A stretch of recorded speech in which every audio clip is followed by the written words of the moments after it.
વર્ષ 2025ને વિદાય આપવા માટે અને નૂતન વર્ષ 2026ને આવકારવા માટે ઇસ્કોન મંદિર ખાતે ભજન કીર્તન મહોત્સવનું આયોજન કરવામાં આવ્યું હતું। આજના આધુનિક યુગમાં જ્યાં યુવા પેઢી ક્લબ અને પાર્ટી સંસ્કૃતિ તરફ વળી રહી છે, ત્યારે ઇસ્કોન મંદિરના કાર્યક્રમે સમાજને નવી રાહ ચીંધી છે। હજારોની સંખ્યામાં ઉમટેલા ભક્તો અને ખાસ કરીને યુવાધને હરે કૃષ્ણ મહામંત્રના તાલે ઝૂમીને ભક્તિમય વાતાવરણ સર્જ્યું હતું। આયોજનનો મુખ્ય ધ્યેય યુવા પેઢીને ભારતીય સંસ્કૃતિ અને ભક્તિના માર્ગે વાળવાનો હતો અને તેમાં તેઓ સફળ રહ્યા છે। નવા વર્ષનો મંગલ પ્રારંભ નિત્યાનંદ સ્વામીએ જણાવ્યું હતું કે જીવનમાં સાચો આનંદ ડાન્સ ફ્લોર પર નહીં પરંતુ પરમાત્માના શરણમાં છે।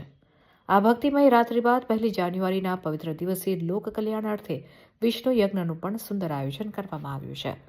સંસ્કારી નગરી વડોદરાના દ્રશ્યો સાબિત કરે છે કે આજે પણ આપણું યુવા ધન સંસ્કારોના વારસાને જાળવી રાખવા તત્પર છે। ભજનના સૂર અને મૃદંગના નાદ સાથે થયેલો આ વર્ષનો પ્રારંભ સૌના જીવનમાં શાંતિ અને સમૃદ્ધિ લાવશે તેવી પ્રાર્થના સાથે ભક્તો ભાવવિભોર બન્યા હતા।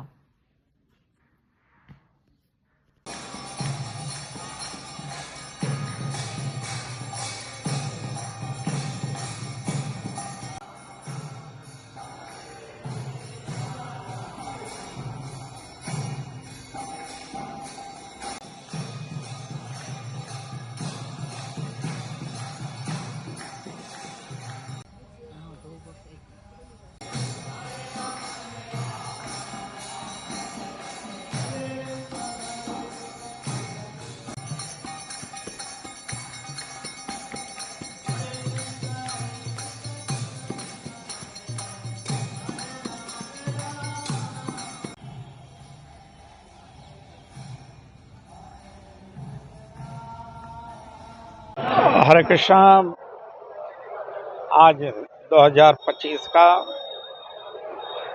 दिसंबर 31 तारीख है, 31 है, जब पूरी दुनिया कैलेंडर के हिसाब से एक जश्न मना रहा है। स्वाभाविक है, मनाना चाहिए।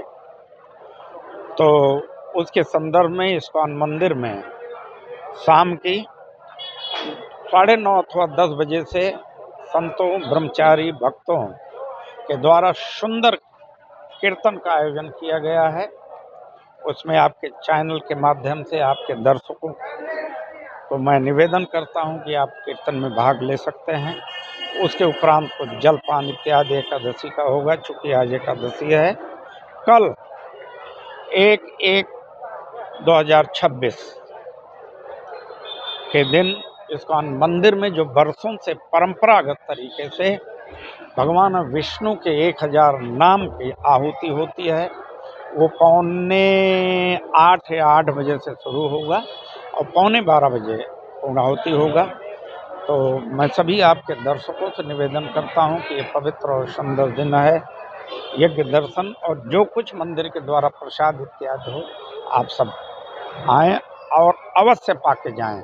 पुनः एक बार कैलेंडर के महीने के अंतर्गत नए साल के समाज के विभिन्न वर्गों को, तबकों को इस्कॉन मंदिर की तरफ से बहुत सारी ढेर शुभकामनाएं। और हम प्रार्थना करते हैं कि सब स्वस्थ रहें, कुशल रहें, भगवान की भक्ति करते हुए अपने परिवार, समाज, राज्य, राष्ट्र को मजबूत करें।